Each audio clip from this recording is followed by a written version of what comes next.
ఓం నమ శివాయ శ్రీమాత్రే నమ. మిత్రులకి శ్రేయోభిలాషులకి అలాగే నన్ను ఇంతగా ఆదరిస్తున్న యూట్యూబ్ ప్రేక్షకులందరికీ కూడా పేరు పేరు ధన్యవాదాలు. మిత్రులరా, మీ అందరికీ కూడా పరాదేవత ఎల్లవెల్లలా మీతో ఉండి మీ మనోవాంఛ నెరవేర్చాలని మనస్ఫూర్తిగా కోరుకుంటున్నాను. ఈరోజు మనం ఒక అద్భుతమైన ఉపాయం తెలుసుకుందాం.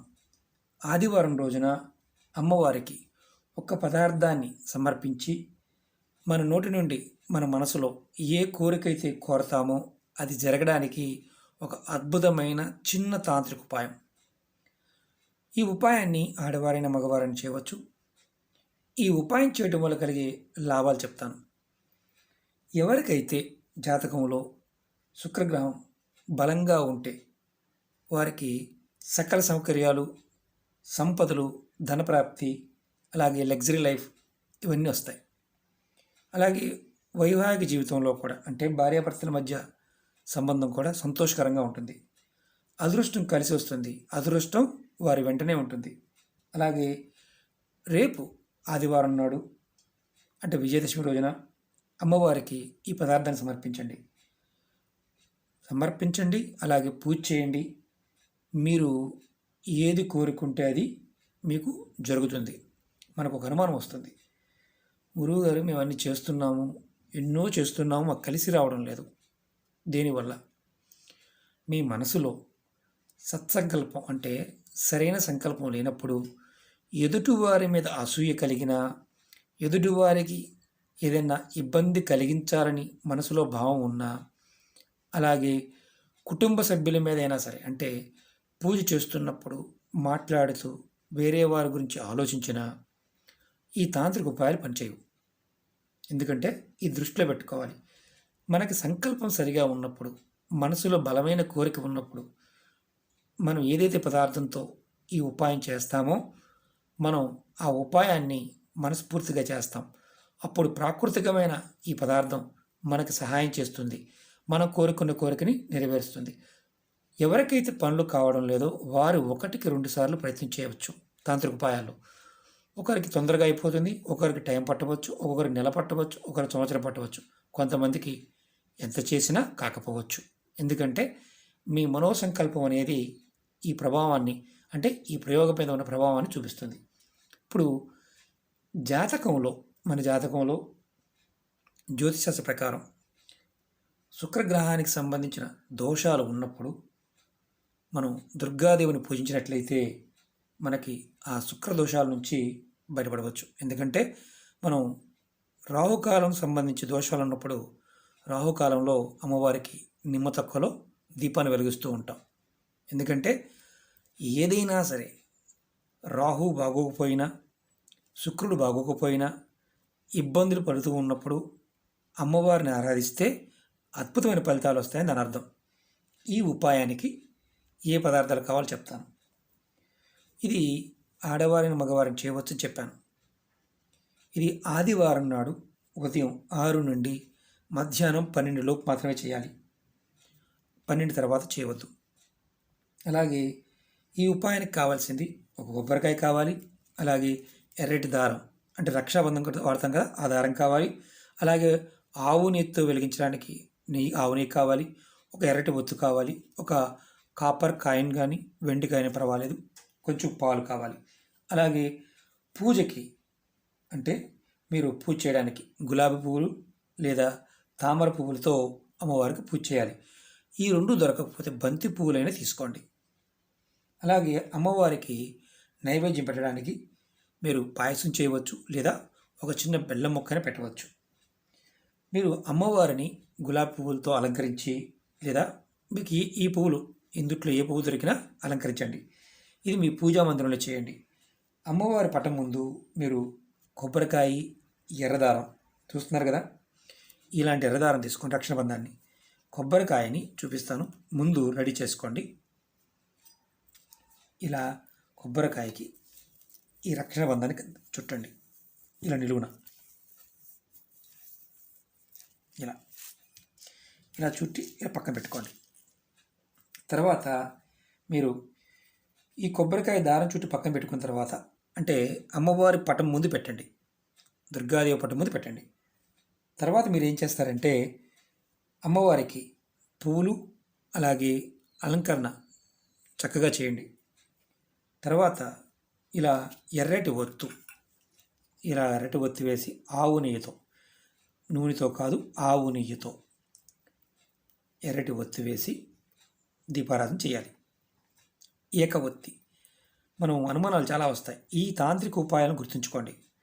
నిత్య పూజలకి విధానాలకి తాంత్రిక విధానాలకి డిఫరెన్స్ ఉంటుంది. అది గుర్తుంచుకోవాలి. మీకు ఉపయోగం అంటే ఎప్పుడైనా సరే పరిహారం చేస్తున్నప్పుడు ఆ పరిహారానికి సంబంధించిన విషయాన్ని చెప్తున్నప్పుడు మీరు 2 ఒత్తులు వేయాలి కదండి, 3 ఒత్తులు వేయాలి కదండి, ఇలాంటి అడుగుతూ ఉంటారు. ఈ తాంత్రిక ఉపాయాల్లో ఎన్ని ఒత్తులు చెప్తే అన్ని ఒత్తులే వేయండి. ఏ కలర్ అంటే ఒత్తి చెప్తే ఆ ఒత్తి మాత్రమే వేయండి. ఇలా అమ్మవారి పటం ముందు మీరు వెలిగించండి ఏక ఒత్తి. అది కూడా ఎర్రటి ఒత్తి అయి ఉండాలి. మీకు ఎర్రటి ఒత్తి దారం దొరకకపోతే మీ దగ్గర ఉన్న చూపిస్తాను నేను. ఇలాంటి ఒత్తులు ఉంటాయి కదా, వీటికి కుంకుమని అద్ది ఒత్తి వెలిగించండి. తర్వాత వెలిగించిన తర్వాత ఇలా వెండి గిన్నె కానీ కాపర్ గ్లాస్ అని తీసుకోండి. తీసుకొని అమ్మవారి ముందు పెట్టండి.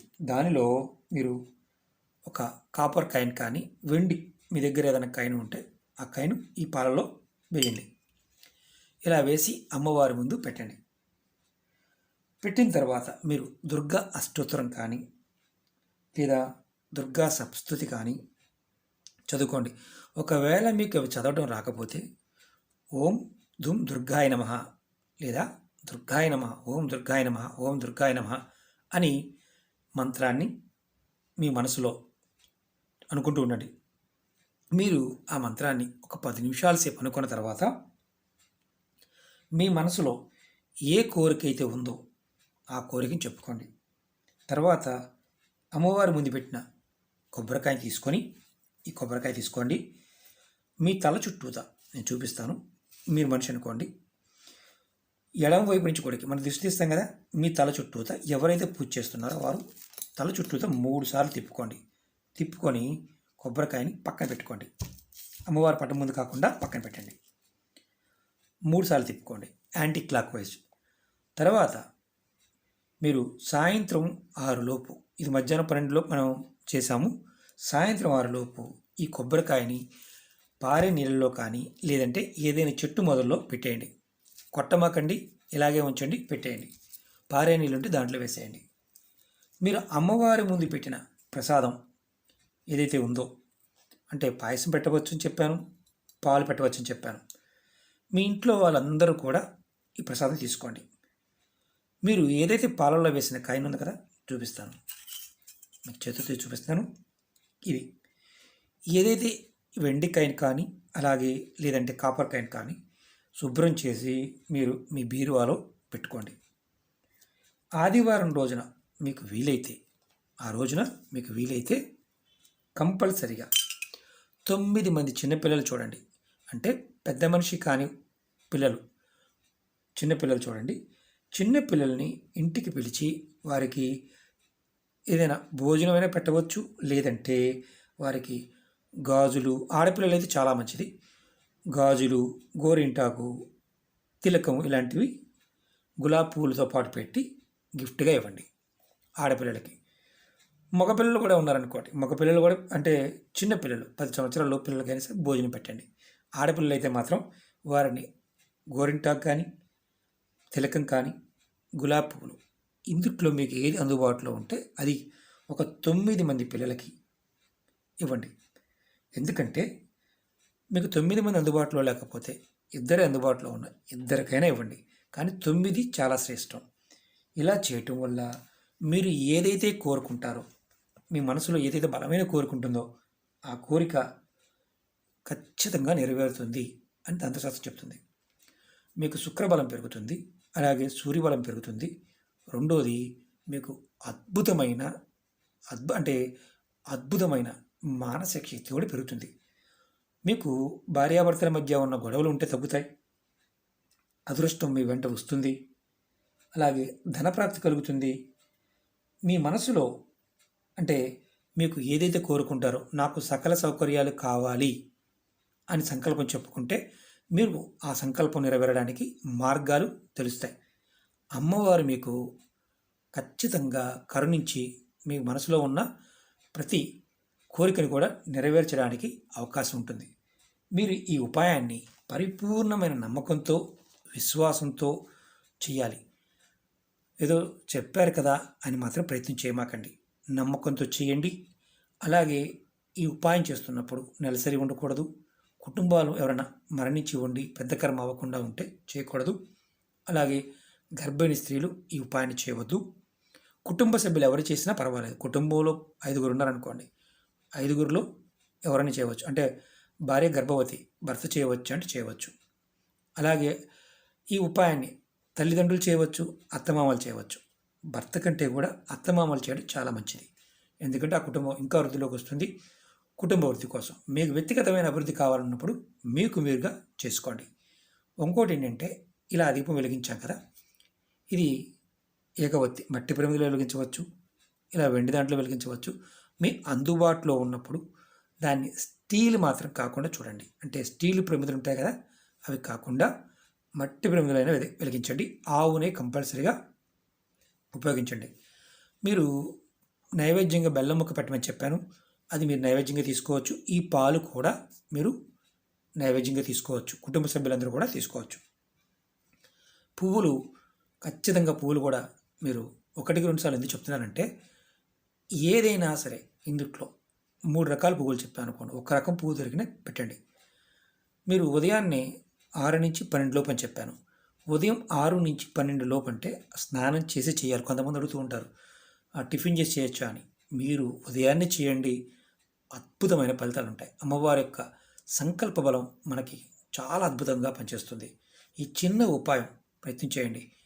మాకు ఏది అవ్వటం లేదు అనుకునేవారు కూడా ప్రయత్నం చేయవచ్చు. 1-2 ఉపాయాలు ప్రయత్నం చేస్తూ ఉండండి. కొంతమంది అడుగుతూ ఉంటారు, ఈ ఉపాయం చేసి వేరే చేయవచ్చా అని. ఏదైనా ఉపాయంలో ఇది చేస్తూ ఇది చేయకూడదు, వేరేది చేయకూడదు అంటే చేయకూడదు. కానీ ఏ ఉపాయంలో అయినా సరే నియమ నిబంధనలు వీడియోలో చెప్తూ ఉంటాను, అది మీరు గమనించి ఫాలో అవ్వండి. అలాగే అనేక సమస్యలు మీద వీడియోలు చేయడం జరిగింది. మీరు నా ఛానల్లో ఉన్న వీడియోస్లోకి వెళ్ళండి, మీరు ఆచరించగలిగేదాన్ని ప్రయత్నం చేయండి. అలాగే మీకు ఈ వీడియో నచ్చినట్లయితే లైక్ చేయండి, నా ఛానల్ సబ్స్క్రైబ్ చేసుకోండి, గంట సింబల్ని యాక్టివేట్ చేసుకోండి, 10 మంది మిత్రులకి షేర్ చేయండి. ఎందుకంటే ఇవి తేలికైన తాంత్రిక ఉపాయాలు. ఇవన్నీ కూడా రావణ సహితలోను, లాల్ కితాబ్లోను, అనుభవ తంత్రంలోను, అలాగే మన పురాణ గ్రంథాల్లో కూడా చాలా ఉన్నాయి. చాలామంది తెలుగు గ్రంథాలు చాలామంది అడుగుతూ ఉంటారు, గురువుగారు ఎక్కడ దొరుకుతాయని. మనకి ఓల్డ్ స్క్రిప్ట్లో చాలా గ్రంథాలు ఉన్నాయి. మీరు ప్రయత్నం చేస్తే పెద్ద బుక్ స్టాల్స్లోను, అలాగే మనకి లైబ్రరీస్లో కూడా దొరుకుతూ ఉంటాయి. ప్రయత్నపూర్వకంగా చూడండి, ఖచ్చితంగా అవన్నీ దొరుకుతాయి. ముందు రోజుల్లో మీకు మరిన్ని ఉపయోగాలు నేను తెలియజేస్తూ ఉంటాను. ఆ పరాదేవ సంకల్పం వల్ల మీ అందరూ కూడా బాగుండాలని, అందరి మనోవాంఛ నెరవేరాలని మనస్ఫూర్తిగా కోరుకుంటున్నాను. ఓం నమః శివాయ. శ్రీమాత్రే నమః.